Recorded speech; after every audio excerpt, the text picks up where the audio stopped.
मेधा classes के YouTube channel पे आपका एक बार फिर से स्वागत है। हमने पिछली अभी तक 8 क्लास कर चुकी हैं रेशियो एंड प्रोपोर्शन की, और उसी क्रम में हम अगला क्लास लेके आए हैं। ये क्लास 9 होगी हमारी, और इसमें हम सीखेंगे मिश्रण से संबंधित कुछ प्रश्न, जिनका ओरिजिन हम आपको बताते हैं कि कैसे एलिगेशन का यूज़ हम लोग अभी तक करते आए हैं, पर क्यों करते आए हैं ये भी सीखेंगे। चलिए आइए देखते हैं। पहला क्वेश्चन मेरे हमारे सामने लिखा हुआ है कि 12 किलोग्राम वाली वस्तु को 18 किलोग्राम वाली वस्तु के साथ किस अनुपात में मिलाया जाए कि मिश्रण का क्रय मूल्य 15 रुपये प्रति किलोग्राम हो जाए। तो देखते हैं, पहले हम मान लेते हैं कि 12 किलोग्राम वाली वस्तु को x किलोग्राम ले लिया, तो उसका कुल मूल्य हो जाएगा 12 × x। और 18 किलोग्राम वाली वस्तु को अगर हम y किलोग्राम ले लेते हैं तो उसका क्रय मूल्य हो जाएगा 18 × y। ये क्या हो गया? कुल मूल्य हो गया आपका। कुल मूल्य जितना है उसमें अगर हम कुल वस्तु का भाग दे दें तो ये हमें वस्तु का प्रति किलोग्राम मूल्य पता हो जाएगा, है ना।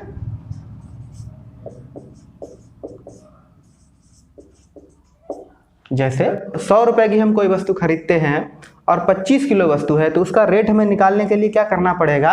अगर 100 रुपये कुल वस्तु 100 रुपये की खरीदी है और कुल वस्तु 25 किलो है, तो हम भाग दे देंगे तो हमें पता चल जाएगा वस्तु किस रेट में पड़ी हमको। तो 25 × 100 यानी कि वो वस्तु 4 रुपये प्रति किलोग्राम हमको पड़ी।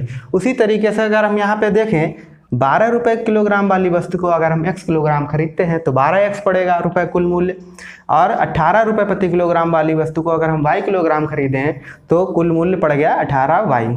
तो ये हो गया हमारा कुल मूल्य। कुल वस्तु कितनी है? x + y। x किलोग्राम 12 वाली और y किलोग्राम 18 वाली। तो हमने जब इसमें भाग दे दिया तो हमें क्या पता चला? वस्तु का मूल्य। तो यहाँ पे वस्तु का कुल क्रय मूल्य कितना पड़ रहा है? 15। तो हम इस तरीके से यहाँ पे इसको लिख लेंगे।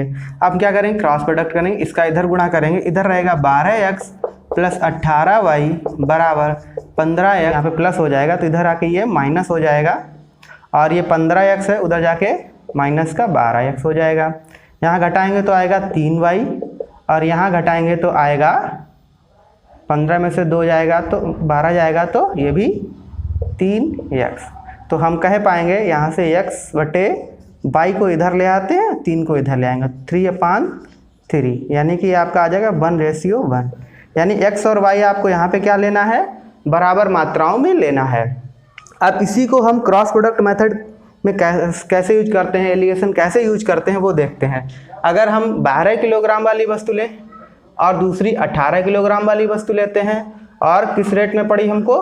15 में। ये वास्तविक मूल्य बाद वाला होगा। तो हम क्या करते हैं? इसको इधर से घटा करके इधर लिख लेते हैं। 18 - 15 यानी कि 3, और इधर 15 - 12 यानी कि 3। ये हम क्यों लिख पाए?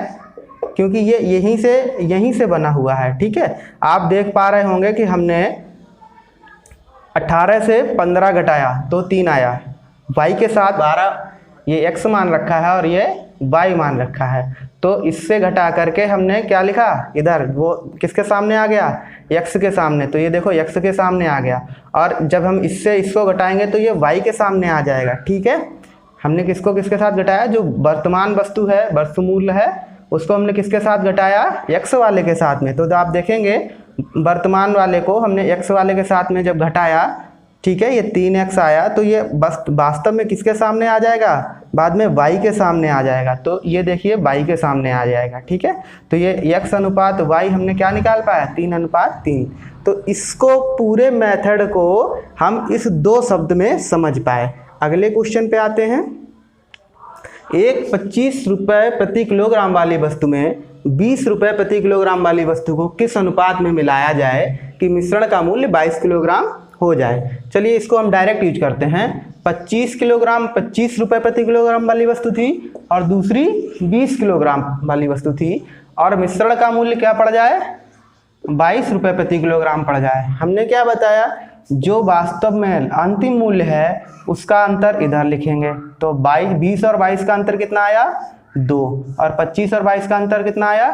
3। तो यही इनका अनुपात हो जाएगा। अगर इनका अनुपात हम x अनुपात y माने कि तो इसका आंसर क्या आ जाएगा, x अनुपात y क्या आ गया आपका 2:3। ठीक है, तो अब ये इतना सारा आपको करने की ज़रूरत नहीं है, आप डायरेक्ट सिर्फ इतना कर करके ये सवाल कर पाएंगे। अगले सवाल पे आते हैं।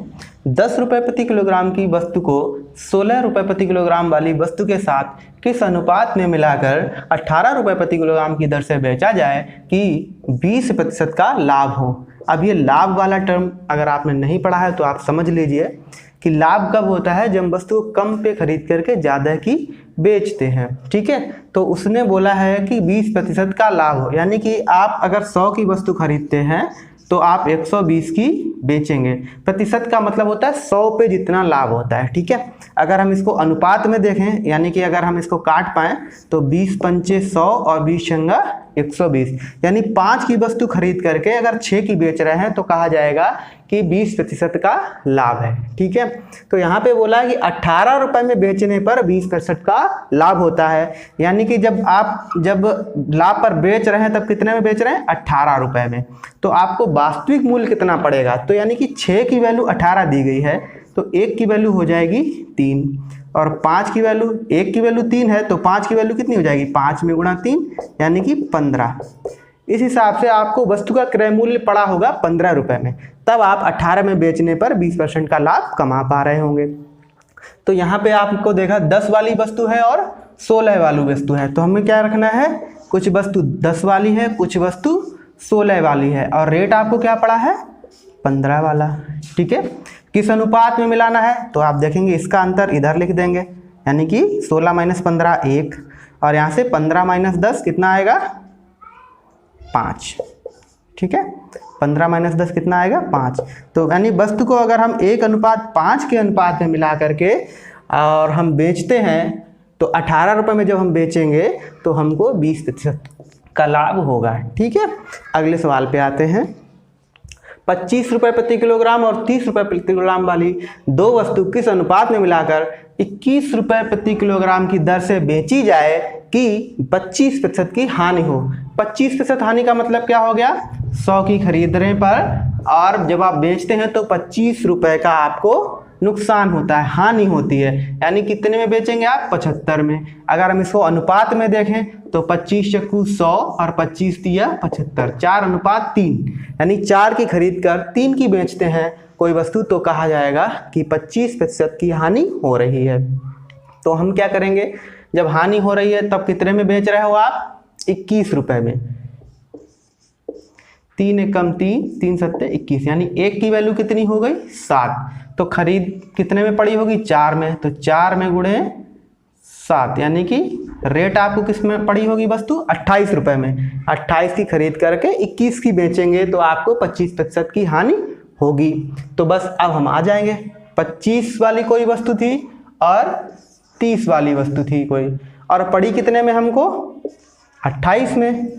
अब क्या अनुपात रहा होगा, 30 और 28 का अंतर 2 और 28 और 25 का अंतर 3। तो वस्तु हमने किस अनुपात में मिलाई होगी, 2:3 में। आइए अगले प्रकार पर आते हैं। किसी मिश्रण में A तथा B 2:3 के अनुपात में है, मिश्रण में A की कितनी मात्रा मिलाई जाए कि यह अनुपात 3:2 हो जाए यदि प्रारंभ में मिश्रण 120 ग्राम रहा हो। यानी पहले आपका अनुपात कितना था, 2:3, बदलने के बाद कितना हो गया, 3:2। तो आप क्या देखेंगे, पहले अनुपात कितना था, 2:3, ऐसे लिख लेंगे, बाद वाला अनुपात 3:2 ऐसे लिख लेंगे। मिलाया क्या जा रहा है, A की कितनी मात्रा मिलाई जाए, मतलब ये वाली वैल्यू चेंज हो जाएगी। ठीक है, लेकिन आपकी ये वाली वैल्यू चेंज नहीं होगी, B की मात्रा चेंज नहीं होगी प्रारंभिक और अंतिम मिश्रण में। तो क्या करेंगे, ये वैल्यू और ये वैल्यू बराबर होनी चाहिए B की दोनों में। तुम क्या करेंगे, इनका एलसीएम, 3 और 2 का एलसीएम होता है 6, यानी इसको 6 बनाने के लिए क्या करना पड़ेगा, 2 का गुणा, और इसको 6 बनाने के लिए करना पड़ेगा 3 का गुणा। तो आप देख पाएंगे ये बनेगा 4:6 और ये बन जाएगा 9:6। ठीक है, अब क्या हुआ, इसकी कुछ मात्रा बढ़ी तो आप देख रहे हो कितना बड़ा है, ये समान रहा है, अब उसने बोला है कि ये आपका प्रारंभिक मात्रा यहाँ से अनुपात में कितना बन रहा है 10, लेकिन उसने कितना बोला है, पहले प्रारंभिक मात्रा कितनी थी 120। 10 की वैल्यू 120 है, आपने ए की मात्रा, ये ए है और ये बी है, ए की मात्रा 5 बढ़ाई है, तो 5 की वैल्यू आपको पता करनी है। 1 की वैल्यू हो जाएगी 12 और 5 की वैल्यू हो जाएगी 12 में गुणे 5 यानी कि 60, और ये सब ग्राम में थी तो ये भी ग्राम में आ जाएगा। यानी कि ए की कितनी मात्रा आपने मिलाई है 60 ग्राम, अगर 60 ग्राम और मिला देंगे तो और बी का अनुपात 3:2 हो जाएगा। अगले सवाल पे आते हैं। 72 किलोग्राम मिश्रण में ए तथा बी 7:5 के अनुपात में है। प्रारंभिक अनुपात क्या था 7:5। ए की कितनी मात्रा कम मिलाई गई होती कि अनुपात 7:6 होता है। यानी कि इससे पहले वाला जो अनुपात था वो 7:6 रहा होता। तो इससे पहले वाला चाहे तो ऊपर लिख लो या नीचे लिख लो, कोई फर्क नहीं पड़ता। मान लिया पहले वाला अनुपात 7:6 रहा होता तो ये वाली वैल्यू कुछ कम रही होगी, यहाँ से कुछ यहाँ ये वाली वैल्यू कम आएगी। ठीक है, यहाँ पे माइनस हो जाएगा। क्लियर? तो देखते हैं क्या कह रहा है कि ये वाली वैल्यू तो सेम रही प्रारंभिक मात्रा में भी और अंतिम मात्रा में भी, तो इसको बराबर करते हैं। इसमें करेंगे 6 का और इसमें करेंगे 5 का गुणा। क्यों? 6 और 5 का एलसीएम 30 होता है, 30 करना है तो ये इधर करेंगे तो इसमें भी करना पड़ेगा। तो अनुपात बनेगा 6 7 42 अनुपात 6 5 30। यहाँ पे करेंगे 5 का गुणा तो 5 7 35 अनुपात 5 6 30। ये वैल्यू बराबर हो गई। ये वाली वैल्यू देखो कम हुई, कुछ कितनी कम हुई है 7। ठीक है, चलिए अब कंपेयर करते हैं। तो प्रारंभिक मात्रा टोटल कितनी थी यहाँ से 42 और 30 कितना हो गया 72, और मात्रा दी कितनी गई है 72 किलोग्राम। तो 72 की वैल्यू कितनी हो गई 72 किलोग्राम। तो इस प्रकार से ये 7 आपका कम पड़ा, तो 7 की वैल्यू कितनी रही होगी, जब 72 की 72 किलोग्राम है तो 1 की 1 ही किलोग्राम रही होगी, तो 7 की भी 7 किलोग्राम रही होगी। अर्थात ए की मात्रा यदि 7 किलोग्राम कम मिलाई गई होती तो यह अनुपात 7:6 रहा होता। अगले सवाल पे आते हैं। दो वस्तुओं के 80 ग्राम मिश्रण में दोनों का अनुपात 5:3 है। यानी कि प्रारंभिक अनुपात आपको दे रखा है 5:3। दूसरी धातु की कितनी मात्रा बढ़ा दी जाए, मतलब यह अनुपात बढ़ेगा और यह समान रहेगा कि अनुपात 5:4 हो जाए, अनुपात 5:4 हो जाए। तो ये समान इस बार हमें करना ही नहीं पड़ा, ये ऑलरेडी बराबर है। तो हम क्या देखेंगे, पहले प्रारंभिक मात्रा कितनी थी 5 + 3 यानी कि 8, और 8 की वैल्यू दे रहा था 80 ग्राम। यानी 1 की वैल्यू अगर आप देखोगे तो यहाँ से आ जाएगी 10 ग्राम। तो अनुपात में यहाँ पे इसकी मात्रा कितनी बढ़ी, 1 ही तो बढ़ी हुई है, तो 1 की वैल्यू कितनी है 10 ग्राम। इसका मतलब क्या हुआ कि आपको जो दूसरा वाला मिश्रण में दूसरी वाली जो धातु है उसकी मात्रा 10 ग्राम अगर आप बढ़ा देंगे तो यह अनुपात 5:4 हो जाएगा। ठीक है, अगले सवाल पे आते हैं। 2 प्रकार की दालों के 150 किलोग्राम मिश्रण में, टोटल मिश्रण कितना है 150 किलोग्राम, उनका अनुपात कितना है 2:3 है। यानी प्रारंभिक मात्रा मिश्रण में देखेंगे तो 2:3 है। दूसरी दाल की कितनी मात्रा घटा दी जाए, यानी कि इस बार ये वाली वैल्यू कुछ माइनस होकर के यहाँ पे आएगी और ये वैल्यू समान रहेगी कि यह अनुपात 3:2 हो जाए। ये अनुपात कितना हो गया 3:2। ठीक है, तो ये वाली वैल्यू दोनों में बराबर रही। इसको बराबर करने के लिए इसमें करेंगे 3 का और इसमें करेंगे 2 का गुणा। 3 और 2 का एलसीएम 6 होता है, तो ये वैल्यू क्या बन जाएगी, जब 3 का गुणा होगा 3 दूना 6 अनुपात 3 3 9, और ये बन जाएगी 2 3 6 अनुपात 2 दूनी 4। ठीक है, ये वाली प्रारंभिक देखो इसमें ये वाली वैल्यू बराबर है और ये वाली वैल्यू कुछ कम हो गई। कितनी कम हो गई -5। ठीक, अब वास्तविक में आते हैं तो 9 और 6 15, और 15 की वैल्यू प्रारंभिक मात्रा कितनी दे रखी 150 किलोग्राम। 150 किलोग्राम, ठीक है, दिख रहा होगा 15 की वैल्यू 150 किलोग्राम। तो यहाँ से अगर हम 1 की वैल्यू देखेंगे तो आपको मिलेगा 1 की वैल्यू हो जाएगी 10 किलोग्राम। 5 की वैल्यू कितनी हो जाएगी, 5 कम हुआ है तो 5 की वैल्यू हो जाएगी 5 में गुणे 10 यानी कि 50 किलोग्राम। इसका मतलब क्या हुआ, अगर जो दूसरा वाला मिश्रण में दूसरी वाली जो दाल है वो 50 किलोग्राम अगर आप कम मिलाते तो यह अनुपात 6:4 रहा होता। अगले टाइप के क्वेश्चन पे आते हैं। इसमें क्या होता है कि दोनों ही वस्तुओं की कुछ कुछ मात्रा कम कर दी जाती है या बढ़ा दी जाती है, तो दोनों में ही अंतर आएगा। और लेकिन अभी इस टाइप में क्या होगा कि दोनों में समान अंतर आता है। देखते हैं, दो धातुओं के 42 किलोग्राम मिश्रण में दोनों का अनुपात 4:3 है, यानी कि प्रारंभिक अनुपात आपको 4:3 दे रखा है।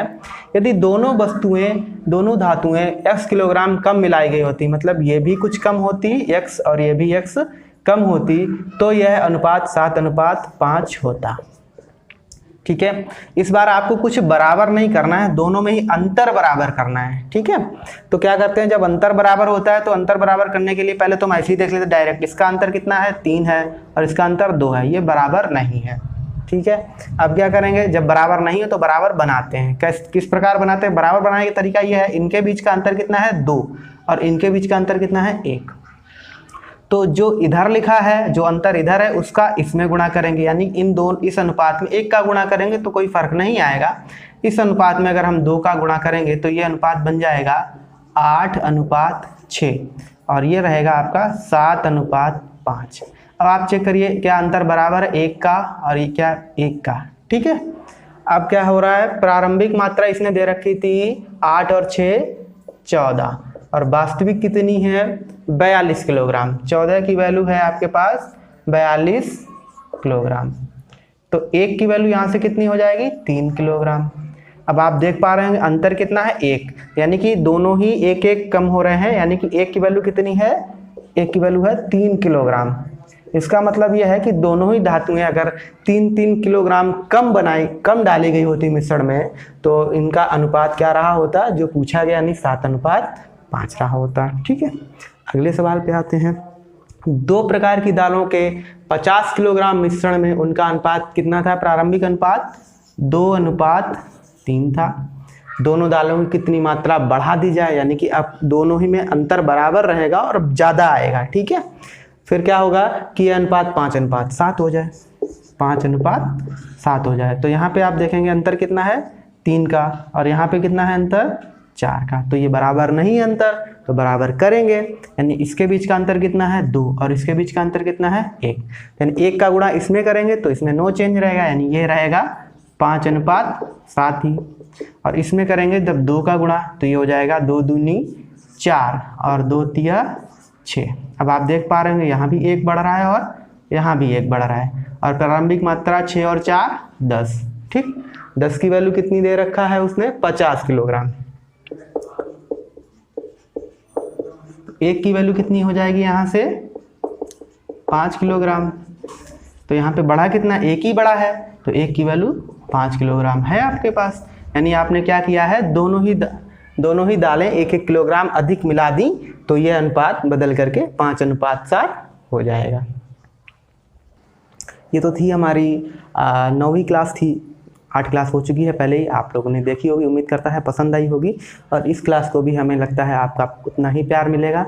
अगर कोई सुझाव है, कोई परेशानी है, तो हमें कमेंट बॉक्स में लिख करके ज़रूर बताएं, और अगर वीडियो पसंद आती है तो उसको लाइक कर दें, हमारा चैनल सब्सक्राइब कर दें, यही आपका सहयोग है। Thank you.